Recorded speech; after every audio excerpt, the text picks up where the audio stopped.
Bonsoir à tous. Nous avons aujourd'hui subi des conditions brumeuses, nuageuses et humides avec certaines communes bien arrosées. Et la Guadeloupe reste placée en vigilance jaune pour fortes pluies, orages et vagues submersions. Soyez attentifs.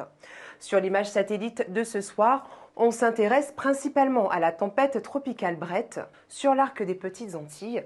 Elle devrait commencer à nous concerner à partir de demain.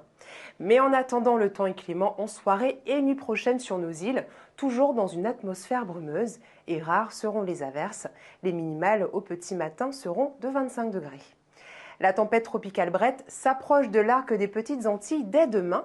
Toutefois, sur notre archipel, le temps reste ensoleillé durant une bonne partie de la journée. Néanmoins, le vent se renforce et les conditions de mer se dégradent dès la nuit suivante. Des averses et des pluies localement orageuses relatives à la tempête seront attendues dès la seconde partie de nuit de jeudi à vendredi.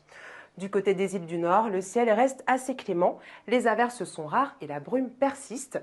Le thermomètre affichera 32 degrés de maximal. Le vent s'oriente au nord-est et se renforce jusqu'à 30-40 km/h dans les terres, 50 en mer et avec des rafales entre 60 et 80 km/h. À Marigot et Gustavia, il bascule est-nord-est autour de 35 km/h puis 40 la nuit suivante avec des rafales entre 60 et 80 km/h. On attend demain une mer forte sur l'océan avec des creux de 2,50 m au lever du jour, atteignant 3,50 m dans la nuit de jeudi à vendredi par houle d'est-sud-est. Ces conditions créent de l'agitation sur les littoraux habituellement protégés comme la Riviera et le petit cul de Sac-Marin.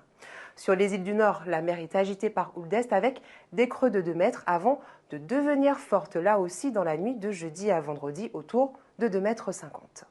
Et on prend tout de suite la direction de Pointe-à-Pitre où la marée basse est prévue à 13h10, les marées hautes à 5h21 et 20h41.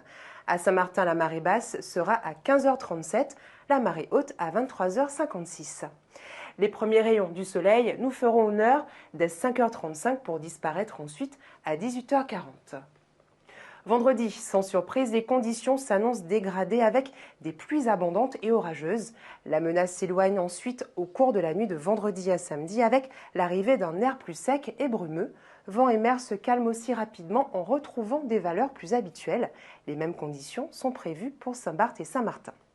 Le week-end débute avec un temps encore nuageux et pluvieux en matinée de samedi avant le retour des éclaircies dans l'après-midi. Dimanche et lundi, enfin, en marge d'un nouveau système passant au large de l'arc antillais, nous bénéficierons d'un temps plutôt sec et chaud car très peu ventilé. Les conditions atmosphériques devraient encore se dégrader demain avec la poursuite du passage de masses d'air chargées en particules fines PM10. On attend donc des indices atmo dégradés pour l'ensemble des communes de la Guadeloupe et à Saint-Martin. C'est tout pour ce soir. Demain jeudi, nous fêterons les Albans. Et avant de se quitter, la phrase du jour, il n'y a point de désert que de vivre sans amis. Aussi, nous vous rappelons que la Guadeloupe reste en vigilance jaune pour fortes pluies et orages et vagues submersions. Restez attentifs. Merci de votre fidélité. Très belle soirée et à demain.